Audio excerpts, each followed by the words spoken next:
Hello and welcome friends. आज के इस वीडियो में हम थिंक एंड ग्रो रिच के चैप्टर 7 को कवर करेंगे।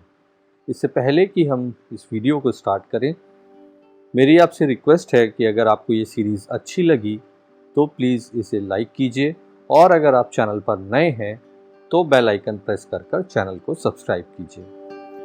तो ये स्टार्ट करते हैं चैप्टर नंबर 7, जिसका टाइटल है संगठित नियोजन। इच्छा की कार्रवाई में क्रिस्टलीकरण, धन की ओर छठा कदम। आपने सीखा है कि वह सब कुछ जो आदमी बनाता है या प्राप्त करता है वह इच्छा के रूप में शुरू होता है कि इच्छा कल्पना की कार्यशाला में जहां इसके संक्रमण की योजना बनाई और संगठित की जाती है, निराकार से यथार्थ की ओर अपनी यात्रा का पहला कदम उठाती है। अध्याय 2 में आपको धन की इच्छा को इसके मौद्रिक समतुल्य में परिवर्तित करने के आपकी पहली कार्रवाई के रूप में 6 निश्चित व्यवहारिक कदम उठाने के निर्देश दिए गए थे। इन एक निश्चित व्यवहारिक योजना या योजनाओं का गठन है जिसके माध्यम से यह बदलाव किया जा सकता है। अब आपको बताया जाएगा कि योजनाएं कैसे बनाई जाएं जो कि व्यवहारिक हों, यानी एक, अपने आप को अधिकाधिक लोगों के एक समूह के साथ सहयोगी बनाइए, जैसा कि अपनी योजना या योजनाओं के निर्माण और क्रियान्वयन के लिए बाद के एक अध्याय में वर्णित मास्टरमाइंड सिद्धांत के धन संचय उपयोग के संचयीकरण के लिए आपको आवश्यकता हो सकती है। इस निर्देश का अनुपालन जरूरी है, इसकी उपेक्षा ना करें। 2, अपना मास्टरमाइंड गठबंधन बनाने से पहले आपको यह निश्चित करना पड़ेगा कि आप अपने समूह के व्यक्तिगत सदस्यों को उनके सहयोग के बदले क्या फायदे और लाभ प्रदान करेंगे।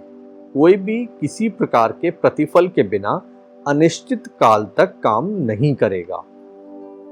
कोई भी बुद्धिमान व्यक्ति ना तो ये आशा करेगा ना तो ये विनती करेगा कि कोई बिना किसी पर्याप्त प्रतिफल के काम करे। हालांकि यह हमेशा पैसे के रूप में ही नहीं हो सकता है। नंबर 3, अपने मास्टरमाइंड समूह के सदस्यों के साथ एक सप्ताह में कम से कम 2 बार मिलने की व्यवस्था करें और यदि संभव हो तो अधिक बार, जब तक कि आप संयुक्त रूप से पैसे के संचय के लिए आवश्यक योजना या योजनाओं को सिद्ध नहीं कर लेते।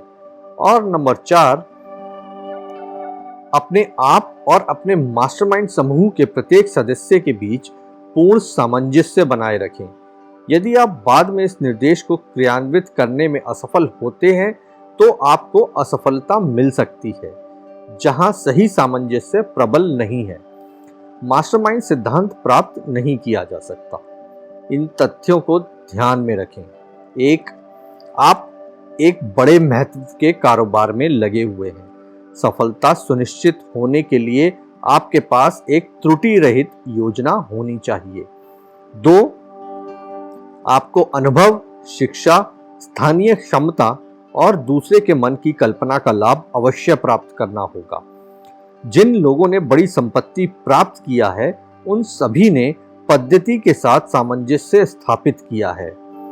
अन्य लोगों के सहयोग के बिना किसी भी व्यक्ति के पास एक बड़ी संपत्ति का संचय करने के लिए पर्याप्त अनुभव, शिक्षा, स्थानीय क्षमता और ज्ञान नहीं होता।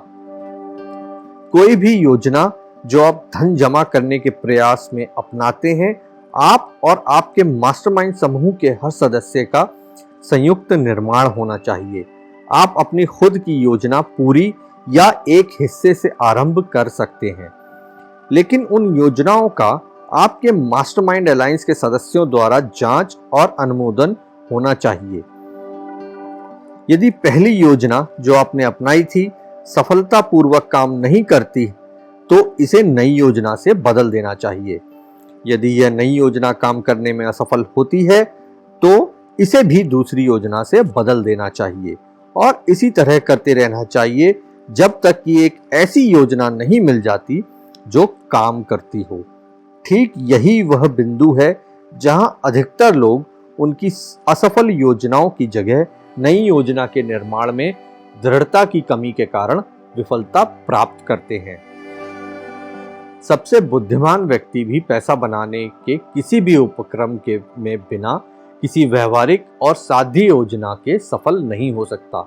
यह तथ्य हमेशा ध्यान में रखें और याद रखें कि जब आपकी कोई योजना असफल होती है तो वह अस्थायी हार है, स्थायी विफलता नहीं है। इसका मतलब केवल यह हो सकता है कि आपकी योजना सही नहीं थी। अन्य योजनाओं का निर्माण कीजिए, सब कुछ फिर से आरंभ कीजिए। प्रकाशमान बिजली का बल्ब बनाने से पहले थॉमस ए एडिसन 10,000 बार असफल हुए। उनके प्रयासों को सफलता का ताज पहनाया जाने से पहले यही वह अस्थायी हार है जो 10,000 बार मिली। अस्थायी हार का केवल एक ही मतलब होना चाहिए कि कुछ ज्ञान होना कि आपकी योजना में कुछ गड़बड़ है। लाखों लोग दुख और गरीबी में जीवन व्यतीत करते हैं क्योंकि उनके पास एक अच्छी योजना की कमी होती है जो संपत्ति जमा करने के लिए चाहिए। हेनरी फोर्ड ने संपत्ति संचित की इसलिए नहीं कि उनके पास बेहतर दिमाग है, बल्कि इसलिए कि उन्होंने एक बेहतर योजना अपनाया और उसका अनुसरण किया। हजारों लोगों को देखा जा सकता है जिन्होंने फोर्ड से बेहतर शिक्षा प्राप्त की, लेकिन वो गरीबी में जीवन व्यतीत कर रहे हैं क्योंकि उन्होंने धन बनाने के लिए सही योजना नहीं बनाई। आपकी योजनाएं जितनी सही होती हैं, आपकी उपलब्धि उससे बड़ी नहीं हो सकती। यह एक स्वयं सिद्ध बयान प्रतीत हो सकता है, लेकिन यह सच है। सैमुअल इंसुल ने अपनी 10 करोड़ डॉलर से अधिक की संपत्ति खो दिया। इंसुल की संपत्ति उन योजनाओं से बनी थी जो सही थी। व्यापार की मंदी ने श्री इंसुल को अपनी योजनाएं बदलने के लिए मजबूर किया और बदलाव अस्थायी हार लाया क्योंकि उनकी नई योजनाएं सही नहीं थी। श्री इंसुल अब एक वृद्ध व्यक्ति हैं। वह इसके परिणाम स्वरूप अस्थायी हार की बजाय नाकामी स्वीकार कर सकते हैं, लेकिन यदि उनके अनुभव विफल होता है तो इसका कारण उनमें अपनी योजनाओं के पुनर्निर्माण के लिए हठ का अभाव होगा। कोई भी आदमी जब तक कि अपने मन से ही न हार मान ले, उसे कभी कोसा नहीं जाता है। यह तथ्य कई बार दोहराया जाएगा क्योंकि इसे हार की पहली निशानी मान लेना बहुत आसान है।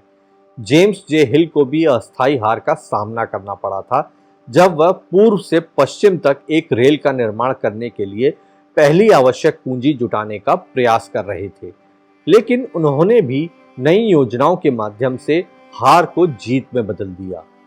हेनरी फोर्ड को भी अस्थायी हार का सामना करना पड़ा था, न सिर्फ अपने ऑटोमोबाइल करियर की शुरुआत में, बल्कि ऊपर की ओर काफी दूर तक जाने के बाद भी। उन्होंने नई योजना बनाई और वित्तीय जीत के पथ पर अग्रसर होते गए। हम उन पुरुषों को देखते हैं जिन्होंने बड़ी संपत्ति जमा की है, लेकिन हम उनकी अस्थायी पराजय की अनदेखी करते हुए अक्सर उनकी जीत को ही पहचानते हैं जो उनके वहां पहुंचने से पहले उन्हें प्राप्त की है। इस दर्शन का कोई भी अनुयायी अस्थायी हार के समुचित अनुभव के बिना संपत्ति जमा करने की उम्मीद नहीं कर सकता। जब हार मिलती है, इसे एक संकेत की तरह लें कि आपकी योजना सही नहीं थी। योजनाओं का पुनर्निर्माण करें और एक बार फिर अपने जहाज तैयार करें और अपने प्रतिष्ठित लक्ष्य की ओर रवाना करें। यदि आप अपने लक्ष्य तक पहुंचने से पहले प्रयास करना छोड़ देते हैं तो आप एक कामचोर हैं। एक कामचोर कभी विजेता नहीं बनता और एक विजेता कभी इरादा नहीं छोड़ता। इस वाक्य को उठाओ, कागज के एक टुकड़े पर मोटे मोटे अक्षरों में लिखो और वहां लगाओ जहां आप हर सुबह काम करने के लिए जाने से पहले और हर रात सोने से पहले इसे देख सकें। जब आप अपने मास्टरमाइंड समूह के लिए सदस्यों का चयन करने की शुरुआत करते हैं तो उन लोगों का चयन करने का प्रयास करें जो हार को गंभीरता से नहीं लेते हैं। कुछ लोगों का मूर्खतापूर्वक मानना है कि केवल पैसा ही पैसे को बना सकता है। यह सच नहीं है। यहाँ नीचे लिखे गए सिद्धांतों के माध्यम से इच्छा अपने मौद्रिक समतुल्य से परिवर्तन हो जाती है। ये वह एजेंसी है जिसके माध्यम से पैसा बनता है। पैसा अपने आप में कुछ भी नहीं बल्कि एक निष्क्रिय वस्तु है। वह चल नहीं सकता, सोच नहीं सकता या बात नहीं कर सकता, लेकिन यह सुन सकता है जब एक आदमी इसकी इच्छा करता है, इसे बुलाने के लिए आवाज देता है। सेवाओं की बिक्री का नियोजन। इस अध्याय का शेष भाग व्यक्तिगत सेवाओं के विपणन के तरीके और साधनों के एक विवरण पर दिया गया है। वह जानकारी जिसे यहाँ अवगत कराया गया है किसी भी प्रकार की व्यक्तिगत सेवाओं का विपणन करने वाले व्यक्ति को व्यवहारिक मदद करेगी, लेकिन इसका अमूल्य लाभ उन लोगों को होगा जो अपने चुने हुए व्यवसायों में नेतृत्व करने की ख्वाहिश रखते हैं। धन जमा करने के लिए बनाए गए किसी भी उपक्रम में सफलता के लिए बुद्धिमत्तापूर्ण योजना बनाना आवश्यक है। उन लोगों के लिए यहाँ विस्तृत निर्देश प्राप्त हो जाएगा जो लोग व्यक्तिगत सेवाओं की बिक्री से धन का संचय शुरू करना चाहेंगे। यह जानना प्रोत्साहक होना चाहिए कि व्यवहारिक रूप से सभी महान भाग्य व्यक्तिगत सेवाओं के लिए प्रतिफल के रूप में या विचारों की बिक्री से शुरू होता है। विचारों और व्यक्तिगत सेवाओं को छोड़कर और क्या धन के बदले में देने के लिए संपत्ति का एक के पास नहीं होता। मोटे तौर पर दुनिया में दो प्रकार के लोग होते हैं। एक प्रकार को नेता के रूप में जाना जाता है और अन्य को अनुयायियों के रूप में जाना जाता है। शुरू में तय करें कि क्या आप अपने चुने हुए क्षेत्र में एक नेता बनने का इरादा रखते हैं या एक अनुयायी बनने का इरादा रखते हैं। प्रतिफल में अंतर विशाल है। अनुयायी उस यथोचित प्रतिफल की उम्मीद नहीं कर सकते जिसका एक नेता हकदार होता है। हालांकि कई अनुयायी इस तरह के भुगतान के उम्मीद की गलती करते हैं। यह एक अनुयायी का अपमान नहीं है। दूसरी ओर यह एक अनुयायी बने रहने के लिए श्रेय नहीं है। अधिकांश महान नेताओं ने अनुयायियों की क्षमता में शुरुआत की थी। वे महान नेता बन गए क्योंकि वे बुद्धिमान अनुयायी थे। कुछ अपवादों के साथ, जो आदमी समझदारी से एक नेता का अनुसरण नहीं कर सकता है वह एक कुशल नेता नहीं बन सकता। जो आदमी अधिकतम कुशलता से एक नेता का अनुसरण कर सकता है, आमतौर पर वही आदमी सबसे तेजी से नेतृत्व में विकसित हो सकता है। एक बुद्धिमान अनुयायी को कई फायदे होते हैं। उसके पास अपने नेता से ज्ञान प्राप्त करने का अवसर होता है। नेतृत्व की प्रमुख विशेषताएं। नेतृत्व के महत्वपूर्ण कारक निम्नलिखित हैं। एक, स्वयं के ज्ञान और किसी के व्यवसाय के आधार पर अटूट साहस। कोई अनुयायी एक ऐसे नेता के प्रभुत्व में नहीं आना चाहता है जिसमें आत्मबल और साहस का अभाव है। कोई बुद्धिमान अनुयायी बहुत लंबे समय तक इस तरह के एक नेता के प्रभुत्व में नहीं रहेगा। 2, आत्म संयम। जो आदमी खुद को नियंत्रित नहीं कर सकता है, दूसरों को नियंत्रित नहीं कर सकता है। आत्म संयम एक के अनुयायियों के लिए एक शक्तिशाली उदाहरण स्थापित करता है जिसका अधिक बुद्धिमान लोग अनुकरण करेंगे। 3, न्याय की गहरी समझ। निष्पक्षता और न्याय की भावना के बिना कोई नेता अपने अनुयायियों के बीच अपनी पकड़ और सम्मान बनाए नहीं रख सकता है। 4, निर्णय की निश्चितता। जो आदमी अपने फैसले में ढुलमुलापन दिखाता है वह खुद के बारे में सुनिश्चित नहीं होता है। वह सफलतापूर्वक दूसरों का नेतृत्व नहीं कर सकता है। 5, योजनाओं की निश्चितता। सफल नेता अपने काम की योजना बनाता है और अपनी योजना से काम करता है। एक नेता जो व्यवहारिक निश्चित योजना के बिना अटकलबाजी से चलता है, पतवार के बिना एक जहाज के बराबर होता है। जल्द ही या थोड़ी देर बाद वह चट्टानों से टकरा जाएगा। 6. भुगतान किए गए की तुलना में अधिक के लिए करने की आदत। नेतृत्व के दंडों में से एक नेता के हिस्से में अपने अनुयायियों की आवश्यकताओं की तुलना में अधिक इच्छा की आवश्यकता होती है। 7. एक आकर्षक व्यक्तित्व। फूहड़ लापरवाह व्यक्ति एक सफल नेता नहीं बन सकता है।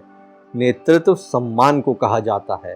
अनुयायी एक ऐसे नेता का सम्मान नहीं करेंगे जो एक आकर्षक व्यक्तित्व के सभी कारकों में उच्च स्थान पर नहीं ठहरता। सहानुभूति और समझ। सफल नेता को अपने अनुयायियों के प्रति सहानुभूतिपूर्ण होना चाहिए। इसके अलावा उसे उन्हें और उनकी समस्याओं को समझना चाहिए। 9. विस्तार की महारत। सफल नेतृत्व नेता की स्थिति के विवरण की महारत के लिए कहता है। 10. पूरी जिम्मेदारी ग्रहण करने की सम्मति। सफल नेता को अपने अनुयायियों की गलतियों और कमियों की जिम्मेदारी संभालने के लिए तैयार रहना चाहिए। यदि वह जिम्मेदारी को स्थानांतरित करने की कोशिश करता है तो वह नेता नहीं रह जाएगा।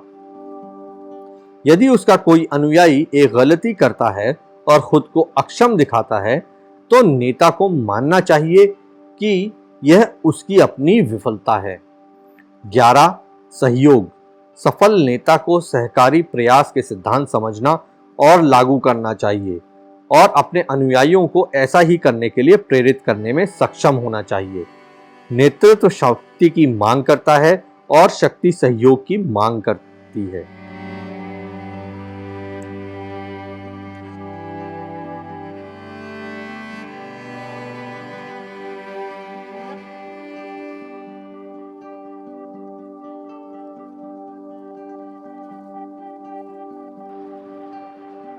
नेतृत्व के 2 रूप हैं।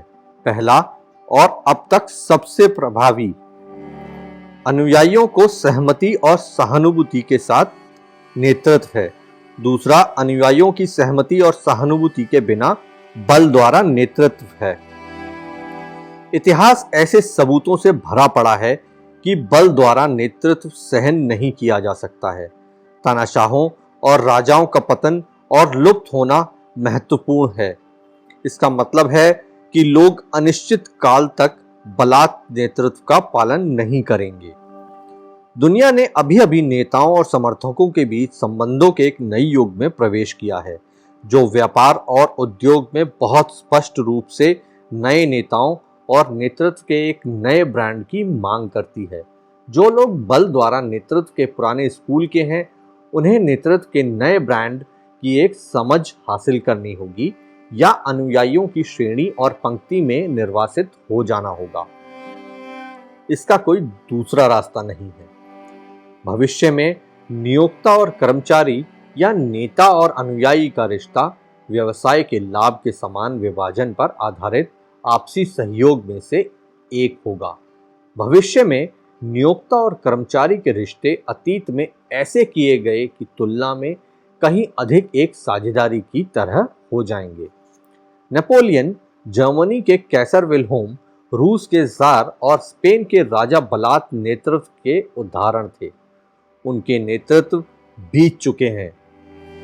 अधिक कठिनाई के बिना कोई भी इन पूर्व नेताओं के प्रोटोटाइप को अमेरिका के व्यापार, वित्तीय और श्रम नेताओं के बीच इंगित कर सकता है, जिनके गद्दी से हटाए जाने या त्यागपत्र देने की उम्मीद की गई है।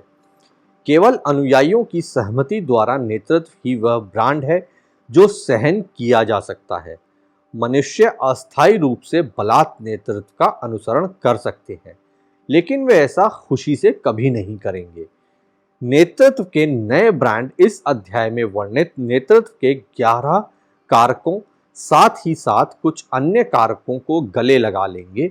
वह आदमी जो इनको अपने नेतृत्व का आधार बनाता है, उसे जीवन के किसी भी क्षेत्र में नेतृत्व करने का प्रचुर अवसर मिलेगा। मंदी लंबे समय तक थी, मोटे तौर पर क्योंकि दुनिया के नए ब्रांड के नेतृत्व का अभाव था। मंदी के अंत में ऐसे नेताओं की मांग जो नेतृत्व के नए तरीकों को लागू करने में सक्षम हो, आपूर्ति की सीमा को पार कर गया था। पुराने प्रकार के कुछ नेता अपने आप को सुधार लेंगे और खुद को नेतृत्व के नए ब्रांड के लिए अनुकूलित कर लेंगे। लेकिन आमतौर पर कहें तो दुनिया को अपने नेतृत्व के लिए नई लकड़ी की तरफ देखना होगा। यह आवश्यकता आपका अवसर बन सकती है। नेतृत्व में विफलता के 10 प्रमुख कारण। हम अब असफल नेताओं के प्रमुख दोषों पर आ गए हैं, क्योंकि क्या नहीं करना है यह पता करना ठीक उसी तरह आवश्यक है जितना यह पता करना कि क्या करना है। एक, विवरण के आयोजन की अक्षमता। कुशल नेतृत्व विवरण व्यवस्थित करने और उसमें महारत हासिल करने की क्षमता की मांग करता है। कोई वास्तविक नेता कुछ भी करने में जो नेता के रूप में उसकी क्षमता में उसके लिए आवश्यक हो सकता है, कभी बहुत व्यस्त नहीं होता। जब एक आदमी, चाहे वह एक नेता हो या अनुयायी, यदि मानता है कि अपनी योजनाओं को बदलने के लिए या किसी भी आपात स्थिति पर ध्यान देने के लिए वह बहुत व्यस्त है, तो वह अपनी अक्षमता स्वीकार करता है। सफल नेता को अपनी स्थिति के साथ जुड़े हुए सभी विवरणों का मालिक होना चाहिए। बेशक इसका मतलब है कि उसे सक्षम सहयोगियों का ब्यौरा हस्तगत करने की आदत विकसित करनी होगी। विनम्र सेवा प्रदान करने की अनिच्छा। सही मायने में महान नेता जब अवसर की मांग होती है, किसी भी प्रकार का श्रम जो करने के लिए वह किसी अन्य को कह सकते होंगे, करने के लिए तैयार रहते हैं। तुम के बीच सबसे बड़ा सबका दास बना रहेगा एक सच्चाई है जिसका सभी सक्षम नेता निरीक्षण और सम्मान करते हैं। 3, जो वे जानते हैं उसके साथ वे क्या करते हैं कि बजाय उन्हें क्या पता है के लिए भुगतान की उम्मीद। दुनिया लोगों को उस चीज के लिए भुगतान नहीं करती है जो उन्हें पता है। वे क्या करते हैं या करने के लिए दूसरों को प्रेरित करते हैं के लिए यह उन्हें भुगतान करती है। 4, अनुयायियों से प्रतियोगिता का डर। वह नेता जिसको डर है कि उसके अनुयायियों में से कोई एक उसकी स्थिति छीन सकता है, तो उसका डर अभी या बाद में व्यवहारिक रूप से साकार होना सुनिश्चित है। सक्षम नेता उत्तराधिकारियों को तैयार करते हैं जिनको वे अपनी स्थिति के किसी भी विवरण का वसीयतनामा कर सकते हैं। केवल इसी तरह से एक नेता खुद को बहुगणित कर सकते हैं और खुद को एक समय में कई स्थानों पर मौजूद होने और कई बातों पर ध्यान देने के लिए तैयार करते हैं।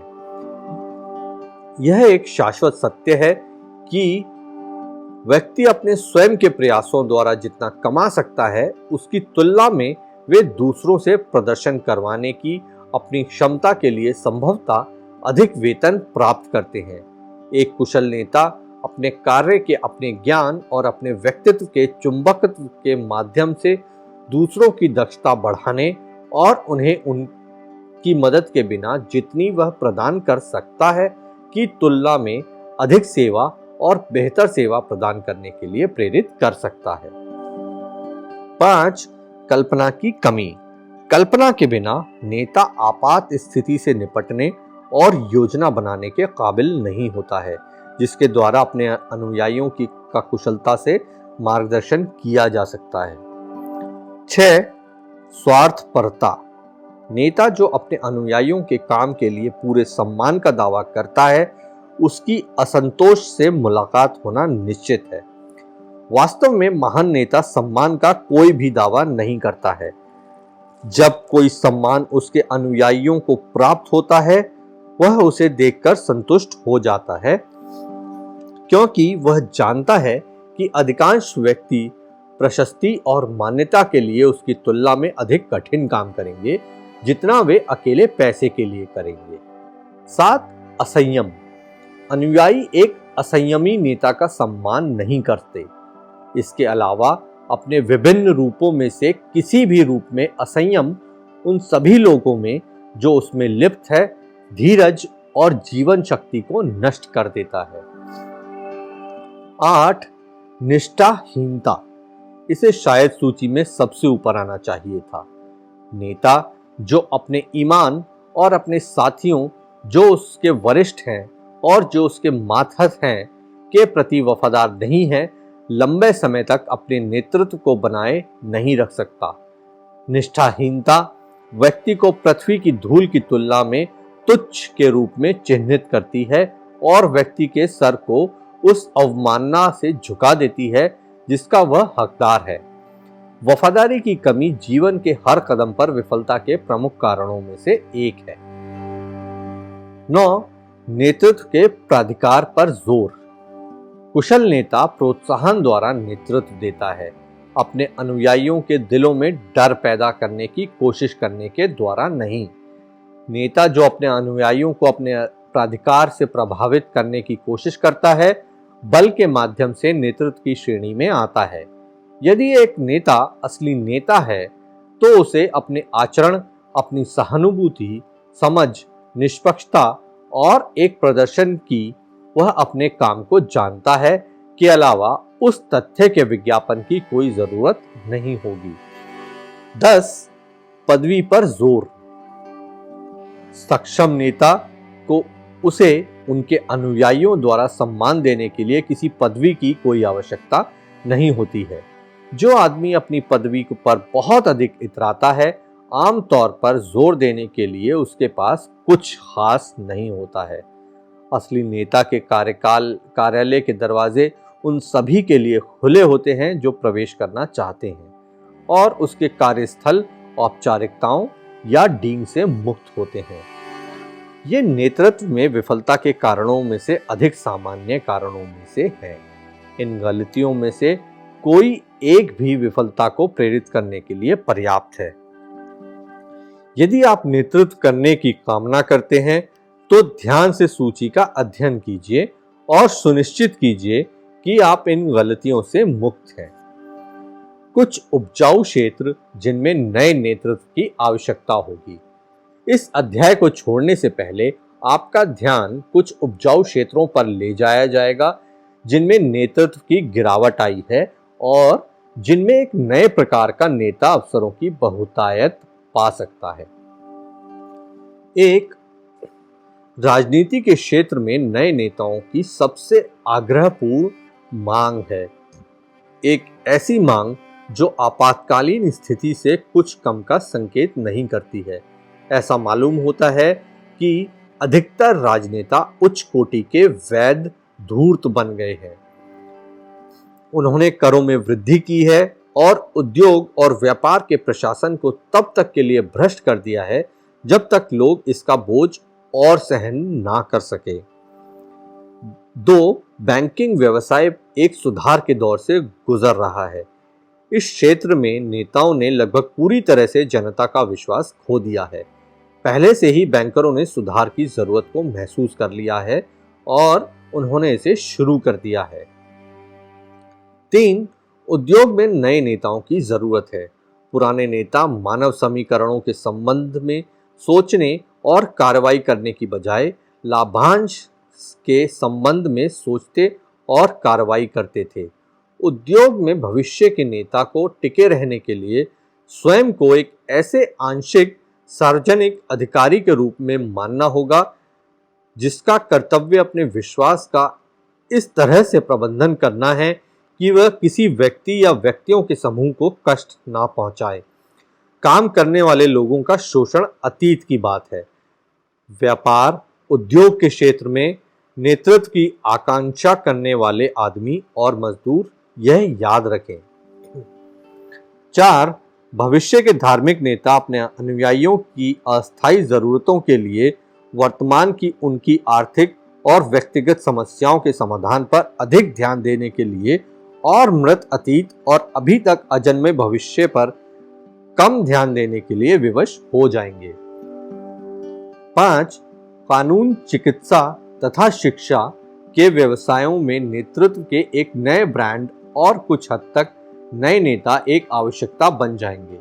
विशेष रूप से शिक्षा के क्षेत्र में यह सच है। भविष्य में उस क्षेत्र में नेता को पढ़ाने कि उन तरीकों और साधनों को खोजना होगा जिनसे स्कूल में प्राप्त ज्ञान का उपयोग किया जा सके। उसे सिद्धांत के साथ कम और अभ्यास के साथ अधिक काम करना होगा। 6. नए नेताओं की पत्रकारिता के क्षेत्र में आवश्यकता होगी। भविष्य के समाचार पत्रों को सफलतापूर्वक संचालित करने के लिए विशेषाधिकार से अलग किए जाने चाहिए और विज्ञापन की सब्सिडी से राहत मिलनी चाहिए। उन्हें अपने विज्ञापन कॉलम के संरक्षण के हितों के लिए प्रचार के अंग होना रोकना होगा। घोटाले और कामुक चित्रों को प्रकाशित करने वाले अखबार अंत में अपना जीवन जीकर उन्हीं शक्तियों को प्राप्त हो जाएंगे जो मानव मन को भ्रष्ट करती हैं। ये कुछ क्षेत्र हैं जिनमें नए नेता और नेतृत्व के एक नए ब्रांड के लिए अब अवसर उपलब्ध है। दुनिया तेजी से बदल रही है। इसका मतलब है कि जिस साधन के माध्यम से मानव की आदतों में परिवर्तन को बढ़ाया जाता है उसे परिवर्तन के अनुकूल अवश्य ही बदलना चाहिए। यहाँ वर्णित साधन वे हैं जो किसी भी अन्य साधनों से अधिक सभ्यता की प्रवृत्ति का निर्धारण करते हैं। किसी पद के लिए कब और कैसे आवेदन करें।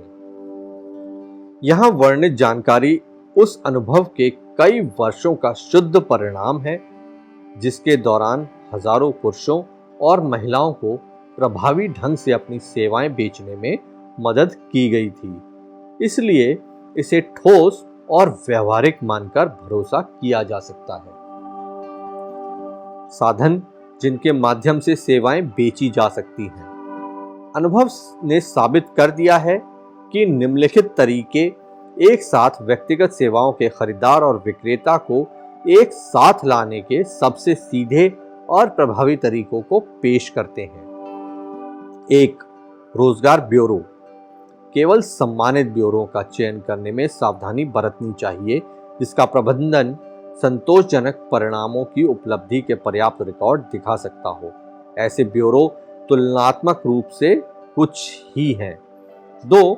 समाचार पत्रों, व्यापार पत्रिकाओं और रेडियो में विज्ञापन।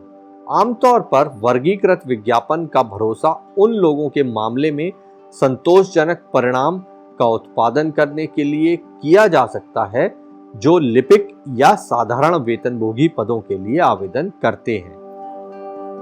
डिस्प्ले विज्ञापन उन लोगों के मामले में अधिक वांछनीय है जो कार्यकारी कनेक्शन की तलाश में है। लेख को अखबार के उस खंड में दिखाने के लिए जो तलाशे गए नियोक्ता वर्ग के ध्यान में आने के लिए सबसे उपयुक्त है। प्रतिलिपि उस विशेषज्ञ द्वारा तैयार की जानी चाहिए जो समझता हो कि उत्तरों को पाने के लिए बेचने के गुणों को किस तरह भरा जाए।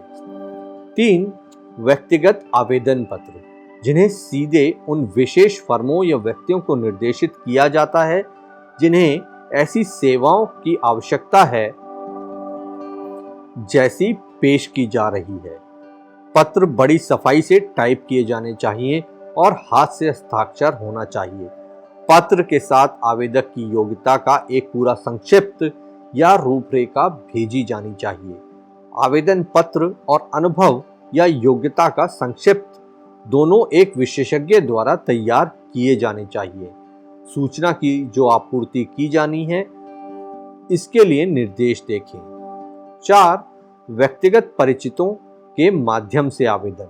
जब संभव हो आवेदक को कुछ आपसी परिचितों के माध्यम से भावी नियोक्ता तक पहुंच बनाने का प्रयास करना चाहिए। पहुंच बनाने का यह तरीका उन लोगों के मामले में विशेष रूप से लाभप्रद है जिन्हें कार्यकारी संपर्क की तलाश है और जो खुद की प्रशंसा करते हुए नहीं दिखाना चाहते हैं। 5. व्यक्तिगत रूप से आवेदन। कुछ घटनाओं में यदि आवेदक भावी नियोक्ता को व्यक्तिगत रूप से अपनी सेवाएं प्रदान करता है तो यह और अधिक प्रभावी हो सकता है। जिस घटना में इस कारण से पद के लिए योग्यता का एक पूरा लिखित बयान प्रस्तुत किया जाना चाहिए कि संभावित नियोक्ता अक्सर सहायकों के साथ उनके रिकॉर्ड की चर्चा करना चाहते हैं। लिखित संक्षिप्त में दी जाने वाली जानकारी। इस संक्षिप्त को इतनी सावधानी से तैयार किया जाना चाहिए जितनी सावधानी से एक वकील अदालत में चलने वाले एक मामले का संक्षिप्त तैयार करता है। जब तक आवेदक ऐसे संक्षिप्त की तैयारी में अनुभवी नहीं होता है, तब तक एक विशेषज्ञ से सलाह ली जानी चाहिए और इस उद्देश्य के लिए उसकी सेवाओं का सहयोग प्राप्त किया जाना चाहिए। सफल व्यापारी उन पुरुषों और महिलाओं को रोजगार देते हैं जो अपने माल की खूबियों को पेश करने के लिए विज्ञापन की कला और मनोविज्ञान को समझते हैं। जिसके पास बिक्री के लिए व्यक्तिगत सेवाएं हैं, उसे ऐसा ही करना चाहिए। निम्न जानकारी संक्षिप्त में प्रकट होनी चाहिए। 1. शिक्षा। संक्षिप्त में लेकिन स्पष्ट लिखें कि आपकी स्कूली शिक्षा क्या रही है और स्कूल में आपने किन विषयों में विशेषज्ञता ली, इसका कारण भी बताएं। 2. अनुभव। यदि आपका इसी तरह के पद के संबंध में कोई अनुभव रहा है जो पद आप खोज रहे हैं, तो पूरी तरह से इसका वर्णन करें। पूर्व नियोक्ताओं के नाम और पते बताएं। किसी भी विशेष अनुभव को जो आपको रहा होगा स्पष्ट करना सुनिश्चित करें, जो आपको उस पद को भरने में समर्थ कर देगा जिसे आप खोज रहे हैं। 3. संदर्भ। व्यवहारिक रूप से हर व्यापार फर्म जिम्मेदारी के पदों की तलाश करने वाले संभावित कर्मचारियों के पिछले रिकॉर्ड, पूर्ववत आदि के बारे में जानने की इच्छा रखता है। अपने संक्षिप्त में इन लोगों के पत्रों की छाया प्रतियों को संकलन करें। पूर्व नियोक्ता, शिक्षक जिनसे आपने शिक्षा ली, प्रमुख लोग जिनकी बातों का भरोसा किया जा सकता है। 4. स्वयं की तस्वीर। अपने संक्षिप्त में खुद की हाल की ही एक फोटोग्राफ संकलन करें। 5. एक विशिष्ट पद के लिए आवेदन करें। एक ऐसे पद के लिए आवेदन करने से बचें जो स्पष्ट वर्णन ना करता हो कि आपको कौन सा विशेष पद चाहिए। सिर्फ एक पद के लिए आवेदन ना करें, यह इंगित करता है कि आप में विशिष्ट योग्यता की कमी है। 6. उस विशेष पद के लिए अपनी योग्यता बताएं जिसके लिए आप आवेदन कर रहे हैं। पूरी जानकारी दें कि आप जिस कारण से विश्वास करते हैं कि आप उस विशेष पद के योग्य हैं जिसे आप खोजते हैं। यह आवेदन है, यह किसी भी अन्य चीज से अधिक निर्धारण करेगा कि आपको क्या प्राप्त होगा। 7. परख अवधि पर काम करने का प्रस्ताव रखें। यदि आप उस पद को पाने के लिए दृढ़ हैं जिसके लिए आपने आवेदन किया है, तो बहुत से उदाहरणों में यह सबसे अधिक प्रभावी होगा। यदि आप एक सप्ताह या एक महीने या एक निश्चित समय के लिए बिना वेतन काम करने की पेशकश करते हुए अपने संभावित नियोक्ता को आपका मूल्य जानने में सक्षम करते हैं, यह एक क्रांतिकारी सुझाव प्रतीत हो सकता है, लेकिन अनुभव ने साबित कर दिया है कि यह शायद ही कभी कम से कम एक परीक्षण जीतने में विफल रहता है। यदि आप अपनी योग्यता के बारे में सुनिश्चित हैं, एक परीक्षण ही आपकी जरूरत है।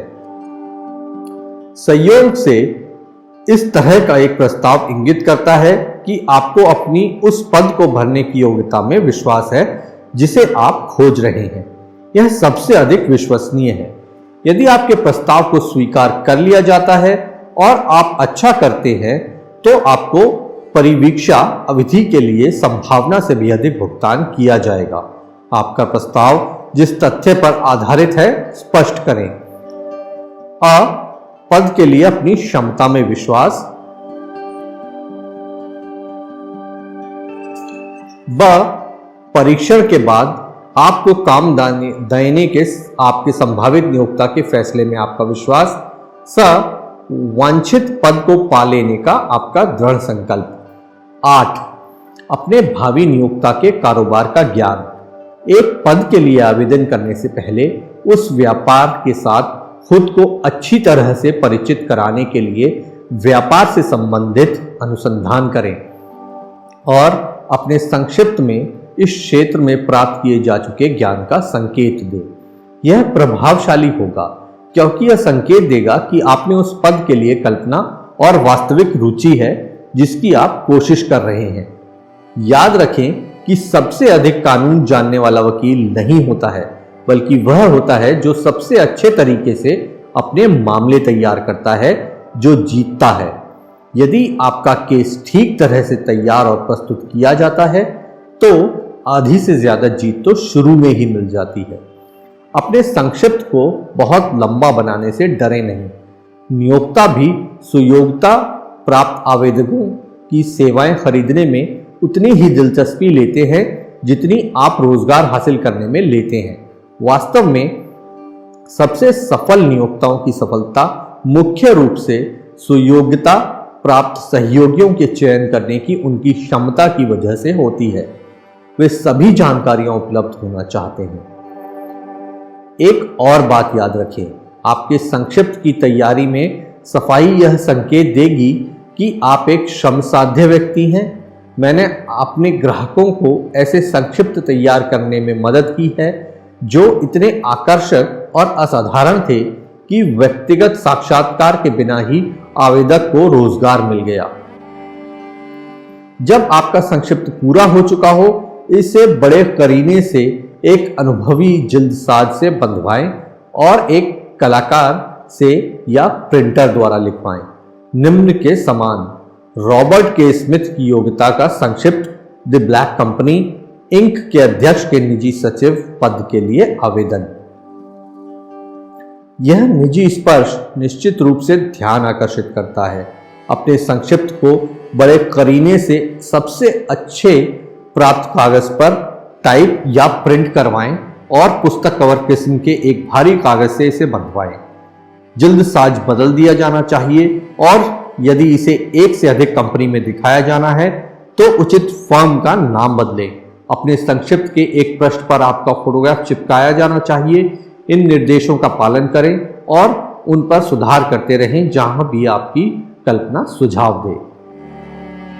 सफल सेल्समैन बहुत सावधानी से खुद को तैयार करते हैं। वे समझते हैं कि पहली छाप स्थायी होती है। आपका संक्षिप्त आपका विक्रेता है। इसे एक अच्छा परिधान दें ताकि यह एक पद के लिए आवेदनों में स्पष्ट रूप से इतना अलग दिखे कि आपके भावी नियोक्ता ने ऐसा कभी ना देखा हो। आप जिस पद को पाने की कोशिश कर रहे हैं वह मूल्यवान है, तो इसके लिए सावधानी से तैयारी करें। इसके अलावा यदि आप खुद को एक नियोक्ता को इस तरह से बेचते हैं कि वह आपके व्यक्तित्व से खुश हो जाता है, तो आप शायद बहुत शुरू से ही अपनी सेवाओं के लिए परंपरागत तरीके से रोजगार के लिए आवेदन से प्राप्त काम द्वारा अर्जित धन की तुलना में अधिक धन प्राप्त करेंगे। यदि आप एक विज्ञापन एजेंसी या एक रोजगार एजेंसी के माध्यम से रोजगार की तलाश करते हैं तो एजेंट से अपनी सेवाओं के विपणन में अपने संक्षिप्त की प्रतियां इस्तेमाल करवाएं। यह आपके लिए वरीयता हासिल करने में एजेंट और संभावित नियोक्ताओं दोनों की मदद करेगा। वह पद कैसे पाएं जो आप चाहते हैं। हर व्यक्ति अपने लिए सबसे उपयुक्त काम करके खुश होता है। एक चित्रकार पेंट से, एक शिल्पकार अपने हाथों से, एक लेखक लेखन से प्यार करता है। कम निश्चित प्रतिभा वाले लोगों की प्राथमिकता व्यापार और उद्योग के कुछ निश्चित क्षेत्रों में होती है। यदि अमेरिका कुछ अच्छी तरह से करता है तो यह कि यह पेशों की मिट्टी की जुताई, निर्माण, विपणन और व्यवसायों की पूरी श्रृंखला प्रदान करता है। एक सही निर्णय लें कि आप किस तरह की नौकरी चाहते हैं। यदि काम पहले से ही मौजूद नहीं है तो शायद आप इसे उत्पन्न कर सकते हैं। 2, जिस व्यक्ति या कंपनी के लिए आप काम करना चाहते हो उसे चुनें। 3, अपने भावी नियोक्ता की नीतियों, कर्मियों और उन्नति की संभावना का अध्ययन करें। 4, अपने विश्लेषण, अपनी प्रतिभा और क्षमताओं से यह जानें कि आप क्या प्रदान कर सकते हैं और उन लाभों, सेवाओं, सुधारों, विचारों को देने के तरीकों और साधनों की योजनाएं बनाएं जिन्हें आप मानते हैं कि आप सफलतापूर्वक वितरित कर सकते हैं। 5, नौकरी के बारे में भूल जाएं कि कोई नौकरी है या नहीं। इस सामान्य रूटीन को भूल जाएं कि क्या आपके पास मेरे लिए कोई नौकरी है। इस बात पर ध्यान लगाओ कि आप क्या दे सकते हैं। 6. एक बार आपके मन में अपनी योजना बन गई है तो एक अनुभवी लेखक का प्रबंध करके इसे साफ तरीके से और पूरे विस्तार से कागज पर लिखवा लें। 7. इसे अधिकार वाले उचित व्यक्ति के सामने प्रस्तुत करें और बाकी काम वह करेगा। हर कंपनी उन लोगों की तलाश कर रही है जो कुछ मूल्यवान दे सकें, चाहे वह विचार हो, सेवाएं हो या संपर्क। हर कंपनी के पास उस व्यक्ति के लिए जगह है जिसके पास ऐसी निश्चित कार्य योजना है जो कंपनी के लाभ के लिए है। प्रक्रिया की इस शैली से कुछ दिनों या सप्ताहों का अतिरिक्त समय लग सकता है, लेकिन आय में, उन्नति में और पहचान में जो अंतर होगा वह छोटे वेतन पर कड़ी मेहनत के वर्षों की बचत करा देगा। इसके कई फायदे हैं। एक मुख्य फायदा यह है कि यह अवसर एक शून्य हुए लक्ष्य तक पहुंचने में 1 से 5 साल तक का समय बचा लेगा। हर व्यक्ति जो सीढ़ी पर आधे रास्ते से शुरुआत करता है, सोच समझकर और सावधान योजना के द्वारा ऐसा करता है। सेवाएं बेचने का नया तरीका। नौकरियां अब साझेदारियां हैं। वे पुरुष और महिलाएं जो भविष्य में अच्छे लाभ के लिए अपनी सेवाएं बेचना चाहते हैं, उन्हें इस अद्भुत परिवर्तन को स्वीकार करना होगा जो नियोक्ता और कर्मचारियों के बीच संबंध में हुआ है। भविष्य में गोल्डन नियम, न कि गोल्ड के नियम, माल के विपणन, साथ ही व्यक्तिगत सेवाओं में भी हावी होने वाले कारक होंगे। नियोक्ताओं और उनके कर्मचारियों के बीच भविष्य के संबंध साझेदारी की प्रकृति में अधिक होंगे, जिनमें शामिल होंगे नियोक्ता, कर्मचारी, जनता जिसकी वे सेवा करते हैं।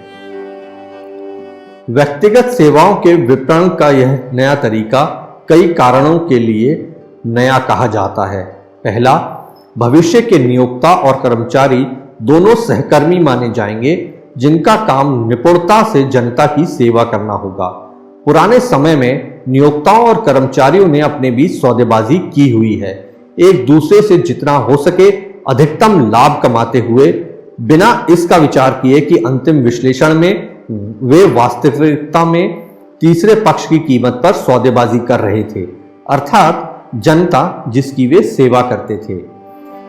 अवसाद ने घायल जनता के एक शक्तिशाली विरोध के रूप में कार्य किया, जिसका अधिकार हर दिशा में उन लोगों द्वारा कुचल दिया गया था जो व्यक्तिगत फायदे और बढ़त के लिए चिल्ला रहे थे। जब अवसाद के मलबे को हटा लिया गया होगा और व्यापार एक बार फिर से संतुलित करने के लिए बहाल कर दिया गया होगा, नियोक्ता और कर्मचारी दोनों पहचान लेंगे कि अब उन्हें उन लोगों की कीमत पर लाभ कमाने का कोई विशेषाधिकार प्राप्त नहीं है जिनकी वे सेवा करते हैं। भविष्य की असली नियोक्ता जनता होगी। यह बात प्रभावी रूप से व्यक्तिगत सेवाओं को बेचने की तलाश में रहने वाले हर व्यक्ति के दिमाग में सबसे ऊपर रखी जानी चाहिए। अमेरिका में लगभग हर रेल मार्ग वित्तीय कठिनाई में है।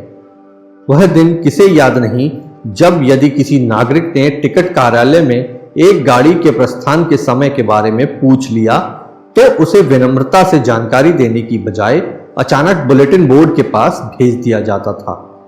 स्ट्रीट कार कंपनियों को भी एक समय के परिवर्तन का अनुभव हुआ है। बहुत ज्यादा समय पहले नहीं, एक समय था जब स्ट्रीट कार कंडक्टर यात्रियों को तर्क देने में गर्व करते थे। कई स्ट्रीट कार की पटरियों को हटा दिया गया है और यात्री बस में सवारी करते हैं, जिसका ड्राइवर शीलता का साक्षात उदाहरण है। देश भर में स्ट्रीट कार पटरियां परित्याग से जंग खा रही हैं या उठा ली गई हैं। जहां कहीं भी स्ट्रीट कार अभी भी संचालन में है, यात्री अब तर्क के बिना सवारी कर सकते हैं और कोई भी ब्लॉक के बीच में भी कार को बुला सकता है और मोटरमैन उदारतापूर्वक उसे चढ़ा लेगा। समय कैसे बदल गया है, यही बिंदु है जिस पर मैं जोर देने की कोशिश कर रहा हूं। समय बदल गया है। इसके अलावा परिवर्तन न केवल रेल मार्ग, कार्यालयों और स्ट्रीट कारों में प्रतिबिंबित होता है, बल्कि जीवन के अन्य क्षेत्रों में भी। जनता शापित हो कि नीति अब गायब हो चुकी है। यह स्थान अब हम हैं उदारता पूर्वक आपकी सेवा में श्रीमान नीति द्वारा ले लिया गया है। बैंकरों ने इस तेजी से परिवर्तन के दौरान एक दो बातें सीखी हैं जो पिछले कुछ वर्षों के दौरान घटी हैं। आज से एक बैंक अधिकारी या बैंक कर्मचारी की ओर से अभद्रता उतनी ही दुर्लभ है जितनी यह एक दर्जन साल पहले विशिष्ट थी। पिछले कुछ वर्षों में कुछ बैंकरों ने कठोरता का एहसास दिया है जिसने हर एक ऋण लेने वाले व्यक्ति का एक सिरहन पैदा की जब उसने ऋण के लिए अपने बैंकर के पास जाने के बारे में सोचा तक भी। अवसाद के दौरान हजारों बैंक विफलताओं पर महोगनी दरवाजे को पीछे हटाने का प्रभाव पड़ा जो बैंकरों ने खुद रुकावट डाल रखी थी। वे अब खुले में डेस्क पर बैठते हैं जहां उन्हें किसी भी जमाकर्ता या किसी के भी द्वारा जिसकी मिलने की इच्छा हो अपनी मर्जी से मिला और संपर्क किया जा सकता है और बैंक का पूरा माहौल एक शिष्टाचार और समझ वाला है। ग्राहकों के लिए कोने के किराना पर खड़े होकर तब तक इंतजार करना प्रचलित हुआ करता था जब तक क्लर्क अपने दोस्तों के साथ दिन का समय नहीं गुजार लेता था और इंतजार करवाए जाने से पहले मालिक अपना बैंक जमा पूरा नहीं कर चुका होता था। ग्राहक के जूते चमकाने में कमी रखने वाली सेवा के रास्ते से सब कुछ करने वाले विनम्र पुरुषों द्वारा प्रबंधित चेन स्टोर्स ने पुराने समय के व्यापारियों को पीछे जाने पर मजबूर कर दिया है। समय चलता रहता है। शिष्टाचार और सेवा आज बिक्री के नारे हैं और उस व्यक्ति पर लागू होते हैं जो उस नियोक्ता की तुलना में और भी प्रत्यक्ष रूप से व्यक्तिगत सेवाओं को बेच रहा है जिसके लिए वह काम करता है, क्योंकि अंतिम विश्लेषण में नियोक्ता और कर्मचारी दोनों जनता के द्वारा काम में लगाए जाते हैं। यदि वे अच्छी तरह से सेवा करने में विफल रहते हैं तो वे सेवा करने के अपने विशेषाधिकार खोने के नुकसान से भुगतान करते हैं। हम सब वह समय याद कर सकते हैं जब गैस मीटर पढ़ने वाला इतने जोर से दरवाजे पर तड़ातड़ मारता था जो उन्हें तोड़ने के लिए काफी थे। जब दरवाजा खुल जाता था तो वह त्योरी चढ़ाए चेहरे के साथ बिना बुलाए अंदर घुसा चला आता था, मानो कह रहा हो मुझे इतना इंतजार क्यों करवाया। वह सब अब बदल चुका है।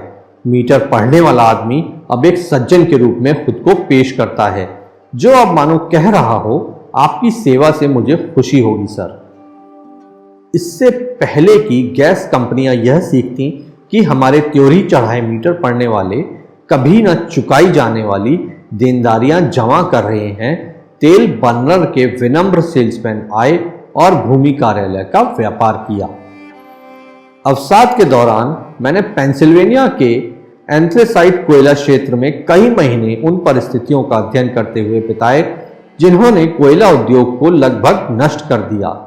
कई बहुत महत्वपूर्ण खोजों के बीच तथ्य था कि ऑपरेटरों और उनके कर्मचारियों की ओर से लालच ऑपरेटरों के लिए व्यापार के नुकसान का और खनिकों के लिए नौकरियों के नुकसान का प्रमुख कारण था। एक कर्मचारियों का प्रतिनिधित्व करने वाले अति उत्साही श्रम नेताओं के समूह और ऑपरेटरों की ओर से लालच के दबाव के माध्यम से एंथ्रेसाइट व्यापार अचानक क्षीण हो गया। कोयला ऑपरेटर और उनके कर्मचारी कोयले की कीमत में सौदेबाजी की लागत को जोड़कर एक दूसरे के साथ तब तक तेज सौदेबाजी करते रहे जब तक अंत में वे यह नहीं जान गए कि उन्होंने तेल से जलने वाली चीजों के निर्माताओं और कच्चे तेल उत्पादकों के लिए एक बहुत अच्छा व्यवसाय बना दिया है। पाप की मजदूरी मृत्यु है। कई लोगों ने बाइबल में यह पढ़ा है, लेकिन कुछ ने इसके अर्थ की खोज की है। अब और कई वर्षों तक पूरी दुनिया जबरदस्ती एक धर्मोपदेश सुनती आ रही है जिसे अच्छी तरह ऐसे कहा जा सकता है, मनुष्य वही काटेगा जो कुछ भी वह बोता है। कुछ भी इतना व्यापक और प्रभावी नहीं जितना अवसाद। संभवतः सिर्फ एक संयोग नहीं हो सकता है। अवसाद के पीछे एक कारण था। कुछ भी कभी एक कारण के बिना नहीं होता है। मुख्य रूप से अवसाद का कारण दुनिया भर की बुवाई के बिना काटने की कोशिश करने की आदत से सीधे पता लगाया जा सकता है। इसका यह गलत मतलब नहीं निकलना चाहिए कि अवसाद एक फसल का प्रतिनिधित्व करता है जिसे दुनिया को बोए बिना ही काटने के लिए मजबूर किया जा रहा है। मुसीबत यह है कि दुनिया ने गलत तरह का बीज बोया है। कोई भी किसान जानता है कि वह गोखरू के बीज बोकर अनाज की फसल नहीं काट सकता है। विश्व युद्ध के प्रकोप की शुरुआत में दुनिया के लोगों ने गुणवत्ता और मात्रा दोनों में अपर्याप्त सेवा के बीज बोने शुरू कर दिए थे। लगभग हर कोई दिए बिना प्राप्त करने की कोशिश की शगल में लगा हुआ था। ये उदाहरण उन लोगों के ध्यान में लाए जाते हैं जिनके पास बेचने के लिए व्यक्तिगत सेवाएं हैं, उन्हें यह दिखाने के लिए कि हम जहां भी हैं और जो भी हैं हम अपने स्वयं के आचरण की वजह से हैं। यदि कारण और प्रभाव का सिद्धांत है जो व्यापार, वित्त और परिवहन को नियंत्रित करता है, तो यही एक सिद्धांत व्यक्तियों को भी नियंत्रित करता है और उनकी आर्थिक स्थिति निर्धारित करता है। आपकी QQS रेटिंग क्या है? सेवाओं के विपणन में सफलता के कारणों को प्रभावी ढंग से और स्थायी रूप से साफ साफ वर्णित किया गया है। जब तक उन कारणों का अध्ययन विश्लेषण नहीं किया जाता है और उन्हें समझा और लागू नहीं किया जाता, तब तक कोई भी आदमी प्रभावी ढंग से और स्थायी रूप से अपनी सेवाओं को नहीं बेच सकता है। हर व्यक्ति को व्यक्तिगत सेवाओं का अपना विक्रेता खुद ही होना चाहिए। सेवा की दी जाने वाली गुणवत्ता और मात्रा और वह भावना जिसमें यह दी जाती है बहुत हद तक रोजगार की अवधि और मूल्य निर्धारित करते हैं। प्रभावी ढंग से व्यक्तिगत सेवाओं को बेचने के लिए, जिसका मतलब है सुखद परिस्थितियों में एक संतोषजनक कीमत पर एक स्थायी बाजार, किसी व्यक्ति को QQS सूत्र का पालन करना चाहिए, जिसका अर्थ है कि गुणवत्ता और मात्रा और सहयोग की उचित भावना का योग सेवा की आदर्श विक्रय कला के बराबर होती है। QQS सूत्र को याद रखें क्योंकि यह एक आदत के रूप में इसे और अधिक प्रयोग करें। आइए यह यकीन करने के लिए कि हम इसका मतलब सही समझ गए हैं, हम इस सूत्र का विश्लेषण करते हैं। एक, सेवा की गुणवत्ता का अर्थ अधिक से अधिक दक्षता के उद्देश्य को हमेशा ध्यान में रखने के साथ अपनी स्थिति के संबंध में संभव सबसे दक्ष तरीके से हर विस्तार का प्रदर्शन लगाया जाना चाहिए। 2, सेवा की मात्रा को दी गई सेवा की मात्रा में वृद्धि करने के उद्देश्य के साथ हर समय अधिक से अधिक कौशल के रूप में प्रदान, अभ्यास और अनुभव के माध्यम से विकसित वे सभी सेवाएं देने की आदत जिसमें आप सक्षम हैं समझा जाएगा। यहां आदत शब्द पर फिर से जोर दिया गया है। 3, सेवा की भावना का अर्थ सहमति योग्य सामंजस्यपूर्ण आचरण की आदत लगाया जाएगा जो सहयोगियों और साथी कर्मचारियों को सहयोग के लिए प्रेरित करेगा। आपकी सेवा की गुणवत्ता और मात्रा की पर्याप्तता ही आपकी सेवाओं के लिए एक स्थायी बाजार बनाए रखने के लिए काफी नहीं है। आचरण या भावना जिसमें आप सेवा प्रदान करते हैं, वह मूल्य जो आप प्राप्त करते हैं और रोजगार की अवधि दोनों के संबंध में एक मजबूत निर्धारक कारक है। एंड्रयू कार्नेगी ने अपने विवरण के उन कारकों के संबंध में इस बिंदु पर दूसरों की तुलना में अधिक जोर दिया जो व्यक्तिगत सेवाओं के विपणन में सफलता की ओर ले जाता है। उसने बार बार सामंजस्यपूर्ण संचालन की आवश्यकता पर जोर दिया। उसने इस तथ्य पर जोर दिया कि वह किसी भी आदमी को नहीं रखेगा, कोई बात नहीं, उसके काम की मात्रा कितनी ही ज्यादा हो या उसके काम की गुणवत्ता कितनी ही प्रभावशाली क्यों ना हो, जब तक कि वह सद्भाव की भावना से काम ना करता हो। श्रीमान कार्नेगी ने लोगों के अनुकूल होने पर जोर दिया, यह साबित करने के लिए कि उसने इस गुणवत्ता को एक उच्च मूल्य पर रखा। उसने बहुत से ऐसे लोगों की जिन्होंने उसके मानकों की पुष्टि की अमीर बनने की अनुमति दी। जो लोग अनुरूप नहीं थे उन्हें दूसरों के लिए जगह बनानी पड़ी। एक आकर्षक व्यक्तित्व के महत्व पर जोर दिया गया, क्योंकि यह एक कारक है जो किसी व्यक्ति को उचित भावना में सेवा प्रदान करने में सक्षम बनाता है। यदि किसी व्यक्ति का ऐसे व्यक्तित्व है जो प्रसन्न करता है और सद्भाव की भावना में सेवा प्रदान करता है, तो ये गुण अक्सर किसी व्यक्ति द्वारा दी जाने वाली सेवा की मात्रा और गुणवत्ता दोनों में कमी की भरपाई कर देते हैं। तथापि किसी भी चीज द्वारा सुखद संचालन का सफलतापूर्वक प्रतिस्थापन नहीं किया जा सकता है। आपकी सेवाओं का पूंजी मूल्य। एक व्यक्ति जिसकी पूरी आय व्यक्तिगत सेवाओं की बिक्री से प्राप्त होती है, उस व्यक्ति से कम नहीं है जो वस्तुएं बेचता है। और इसमें यह भी जोड़ा जा सकता है कि इस तरह का एक व्यक्ति आचरण के उसी नियम के अधीन है जिसके अधीन वह व्यापारी जो माल बेचता है।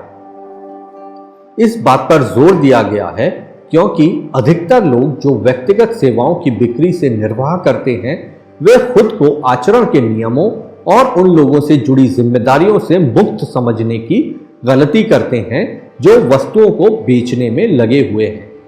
विपणन सेवाओं के नए तरीके ने व्यवहारिक रूप से नियोक्ता और कर्मचारी दोनों को भागीदारी गठबंधनों के लिए मजबूर कर दिया है, जिसके माध्यम से दोनों तीसरे पक्ष जनता जिसकी वे सेवा करते हैं के अधिकारों को ध्यान में रखते हैं। तिकड़मी व्यक्ति के दिन बीत गए हैं, उसकी जगह बिना उपेक्षा मदद कर देने वाले ने ले ली है। उच्च दबाव वाले तरीकों ने ढक्कन उड़ा दिया। भविष्य में ढक्कन लगाने की जरूरत नहीं होगी, क्योंकि व्यापार उन तरीकों से चलाए जाएंगे जिनमें दबाव की कोई जरूरत नहीं होगी। आपके दिमाग का वास्तविक पूंजी मूल्य आपके द्वारा उत्पादित की जा सकने वाली आय की राशि द्वारा निर्धारित की जा सकती है। आपकी सेवाओं के पूंजी मूल्य का एक उचित अनुमान आपकी वार्षिक आय को 16 और 2/3 से गुणा करके निकाला जा सकता है। जैसा कि यह अनुमान लगाना उचित है कि आपकी वार्षिक आय आपके पूंजी मूल्य के 6% का प्रतिनिधित्व करती है। धन पर 6% प्रतिवर्ष किराया मिलता है। धन का मूल्य दिमाग से अधिक नहीं है, यह अक्सर बहुत कम होता है। यदि प्रभावी ढंग से विपणन किया जाए तो वस्तुओं में व्यापार का संचालन करने के लिए आवश्यक पूंजी की तुलना में सक्षम दिमाग पूंजी के एक और अधिक वांछनीय रूप का प्रतिनिधित्व करता है, क्योंकि दिमाग उस पूंजी का एक रूप है जिसका मूल्य अवसाद के माध्यम से स्थायी रूप से कम नहीं किया जा सकता है, न ही पूंजी के इस रूप को चुराया या खर्च किया जा सकता है। व्यापार के संचालन के लिए आवश्यक पैसे को जब तक कुशल दिमाग के साथ मिलाया ना जाए, यह उतना ही बेकार है जितना रेत का ढेर। असफलता के 30 प्रमुख कारण, इनमें से कितनों ने आपको रोक रखा है? जीवन की सबसे बड़ी त्रासदी में वे पुरुष और महिलाएं शामिल हैं जो ईमानदारी से प्रयास करते हैं, असफल होते हैं। विडंबना यह है कि कुछ सफल लोगों की तुलना में असफल लोगों का जबरदस्त ढंग से भारी बहुमत है। मैं जिनसे मुझे कई हजार पुरुषों और महिलाओं का विश्लेषण करने का सौभाग्य प्राप्त हुआ है, जिनमें से 98% को विफल के रूप में वर्गीकृत किया गया। सभ्यता और शिक्षा व्यवस्था के साथ कुछ मौलिक गड़बड़ी है जो 98% लोगों को एक असफलता भरा जीवन जीना पड़ता है। लेकिन मैंने दुनिया की गलत और सही बात का उपदेश देने के उद्देश्य से यह किताब नहीं लिखी है। उसके लिए तो इससे 100 गुना बड़े आकार की एक पुस्तक की आवश्यकता होगी। मेरे विश्लेषण ने साबित कर दिया कि विफलता के 30 प्रमुख कारण हैं और 13 प्रमुख सिद्धांत जिनके माध्यम से लोग भाग्य लक्ष्मी जमा कर सकते हैं। इस अध्याय में विफलता के 30 प्रमुख कारणों का एक विवरण दिया जाएगा। जैसे जैसे आप सूची को पढ़ते हैं, खोज के उद्देश्य से इसे एक बिंदु पर जांचें कि इनमें से कितने विफलता के कारण आपके और सफलता के बीच आ रहे हैं। एक प्रतिकूल वंशानुगत पृष्ठभूमि। जो लोग मस्तिष्क की शक्ति में एक कमी के साथ पैदा होते हैं, बहुत कम चीजें हैं जो उनके लिए किया जा सकता है। यह दर्शन मास्टरमाइंड के माध्यम की सहायता से इस कमजोरी को पाटने की एक विधि प्रदान करता है। तथापि लाभ के साथ निरीक्षण करें कि विफलता के 30 कारणों में से केवल एक यही है जिसे आसानी से किसी भी व्यक्ति द्वारा ठीक नहीं किया जा सकता है। 2. जीवन में एक अच्छी तरह से परिभाषित उद्देश्य की कमी।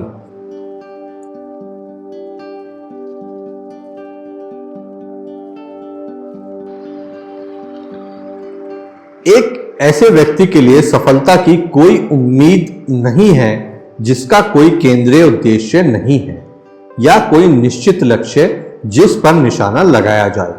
हर उन 100 में से 98 लोगों का कोई लक्ष्य नहीं था जिनका मैंने विश्लेषण किया है। शायद यही उनकी असफलता का कारण है। 3. सामान्य उद्देश्य से ऊपर की महत्वाकांक्षा का अभाव। हम ऐसे व्यक्ति के लिए किसी उम्मीद की पेशकश नहीं करते हैं जो इतने उदासीन हैं कि जीवन में आगे बढ़ना नहीं चाहते हैं और जो कीमत अदा करने को तैयार नहीं है। 4. अपर्याप्त शिक्षा। यह एक ऐसी बाधा है जिसे तुलनात्मक रूप से आसानी से दूर किया जा सकता है। अनुभव ने साबित कर दिया है कि सबसे शिक्षित लोग अक्सर वे होते हैं जो स्वनिर्मित या स्वशिक्षित के रूप में जाने जाते हैं। एक शिक्षित व्यक्ति बनने के लिए कॉलेज की डिग्री से कुछ अधिक होना चाहिए। शिक्षित व्यक्ति वही है जो दूसरों के अधिकारों का उल्लंघन किए बिना जीवन में जो कुछ भी चाहता है उसे पाना सीख चुका है।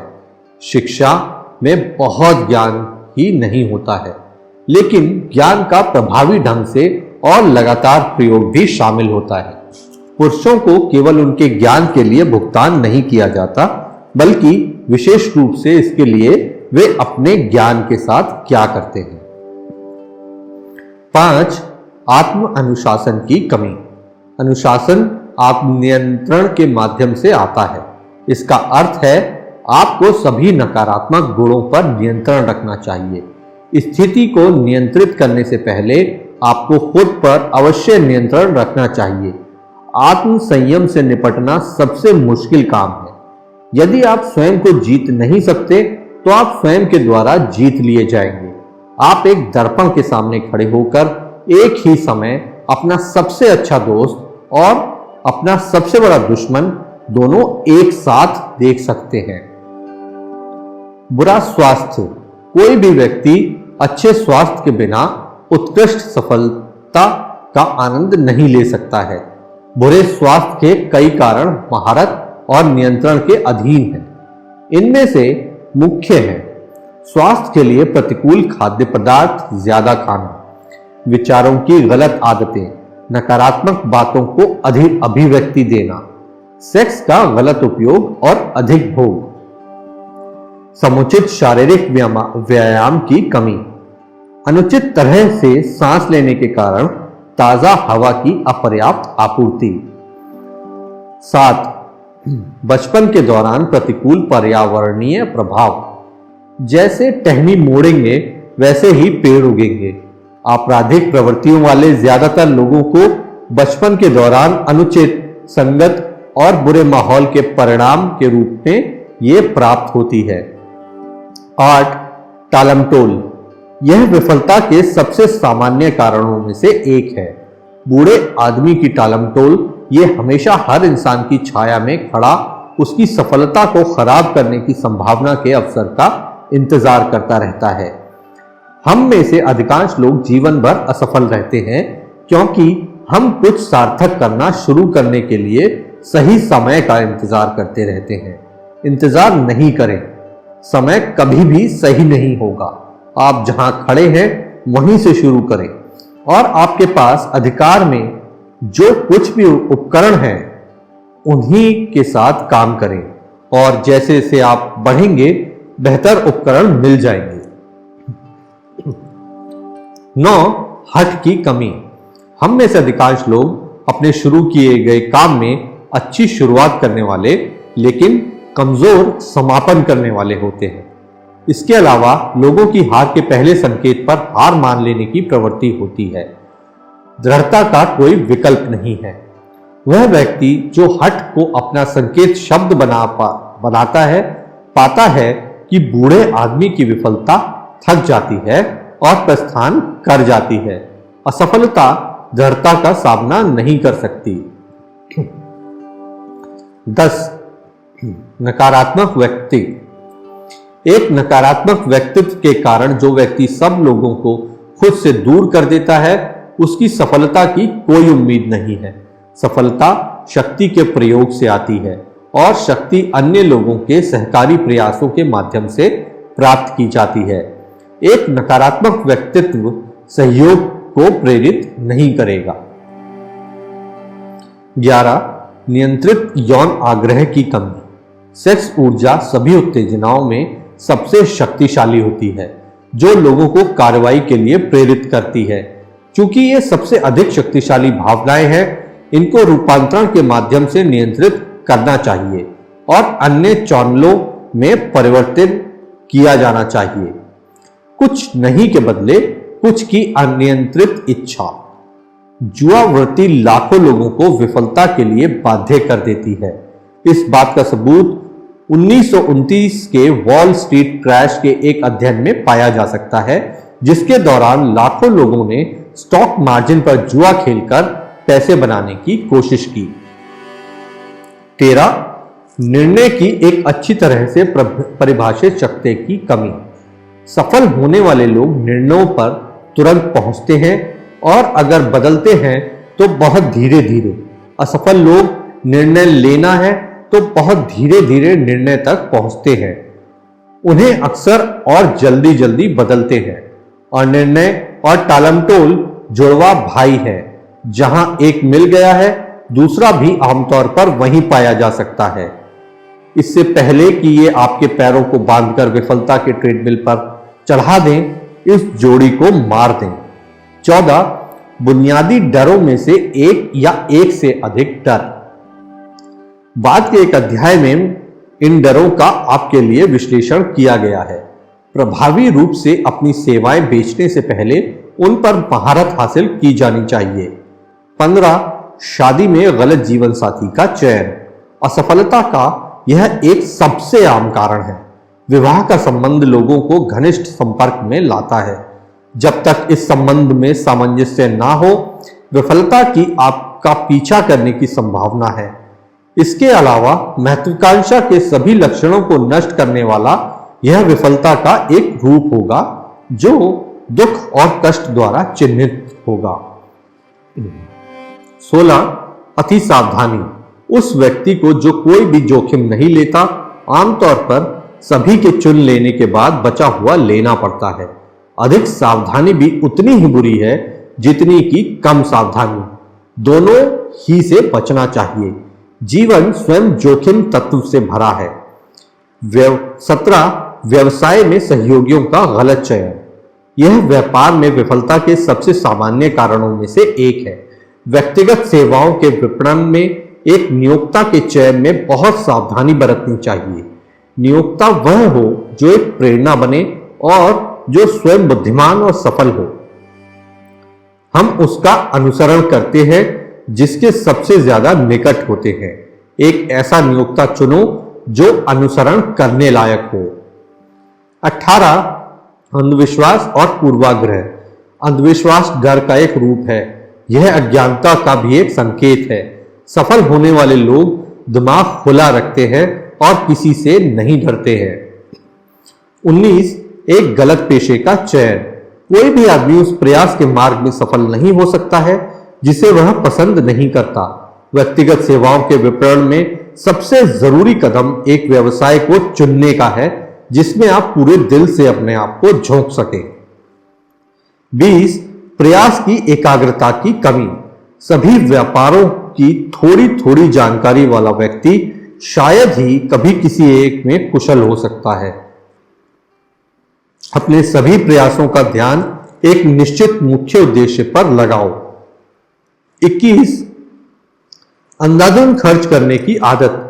खर्चीले व्यक्ति कभी सफल नहीं हो सकते, जिसका मुख्य कारण है वह हमेशा गरीबी के डर में खड़ा रहता है।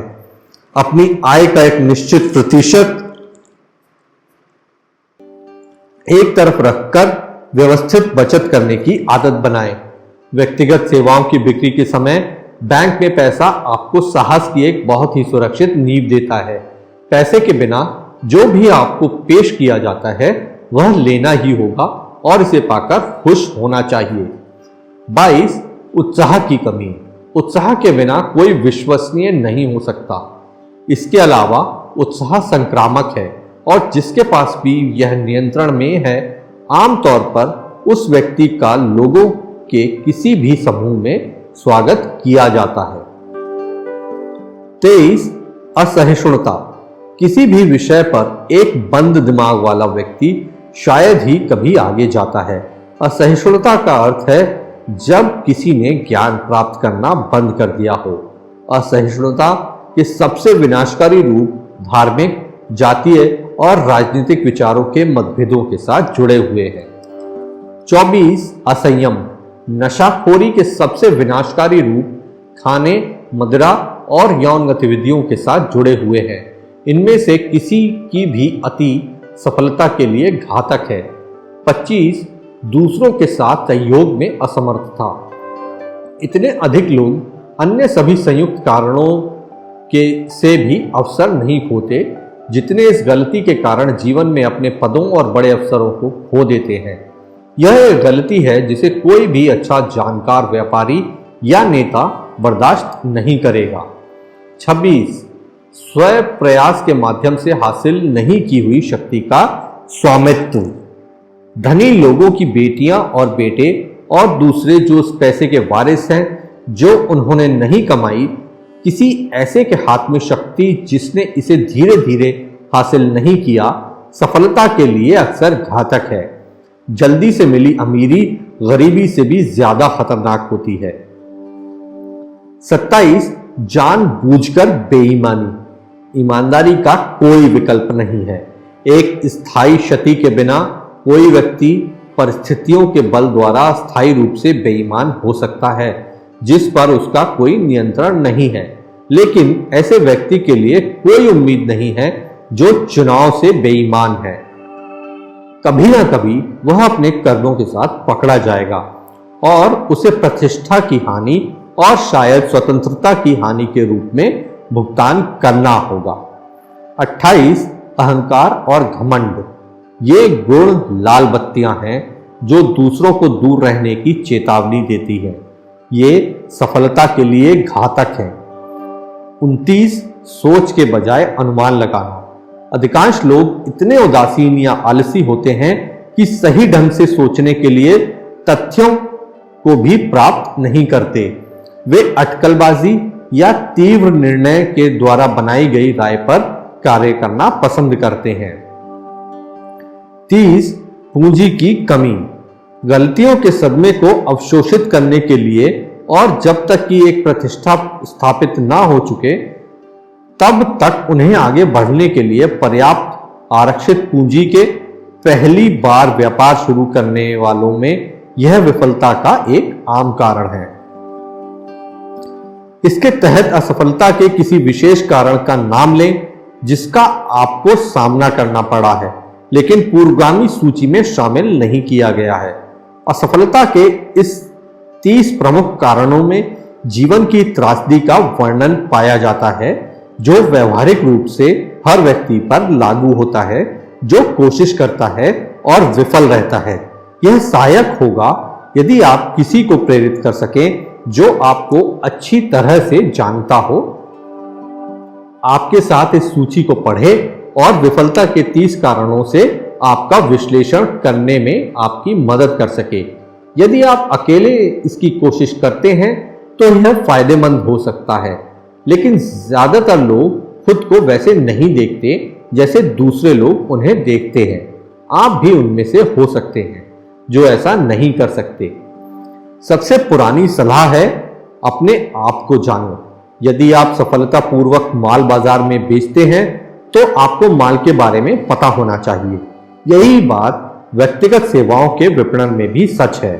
आपको अपनी कमजोरियों का पता इस उद्देश्य से होना चाहिए कि आप या तो उन्हें पाट सकते हैं या फिर उन्हें पूरी तरह से खत्म कर सकते हैं। आपको इस उद्देश्य से अपनी ताकत का पता होना चाहिए कि अपनी सेवाओं को बेचने के समय आप इसका ध्यान आकर्षित कर सकते हैं। आप केवल सटीक विश्लेषण के माध्यम से खुद को जान सकते हैं। स्वयं के संबंध में अज्ञानता की मूर्खता एक युवक द्वारा प्रदर्शित की गई, जिसने एक पद के लिए एक नामी ग्रामी व्यापार के प्रबंधक को आवेदन किया। उसने तब तक एक बहुत अच्छा प्रभाव बनाया जब तक उससे प्रबंधक ने यह नहीं पूछा कि वह कितने वेतन की उम्मीद करता है।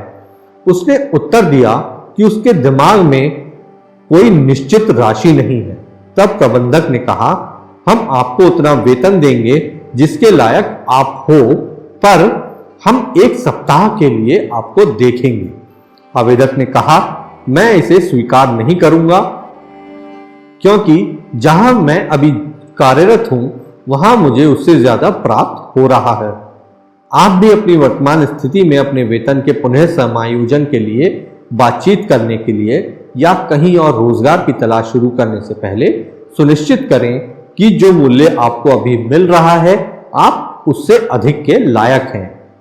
पैसा चाहना एक चीज है, हर कोई अधिक पैसा चाहता है, लेकिन आपका अधिक लायक होना पूरी तरह से अलग बात है। बहुत से लोग अपनी चाहतों को अपनी देय राशि मानने की गलती करते हैं। आपकी वित्तीय आवश्यकताओं या इच्छाओं का आपके मूल्य से कोई भी लेना देना नहीं है। आपके मूल्य पूरी तरह से उपयोगी सेवा प्रदान करने की आपकी क्षमता या ऐसी सेवा प्रदान करने के लिए दूसरों को प्रेरित करने की आपकी क्षमता से स्थापित होती है।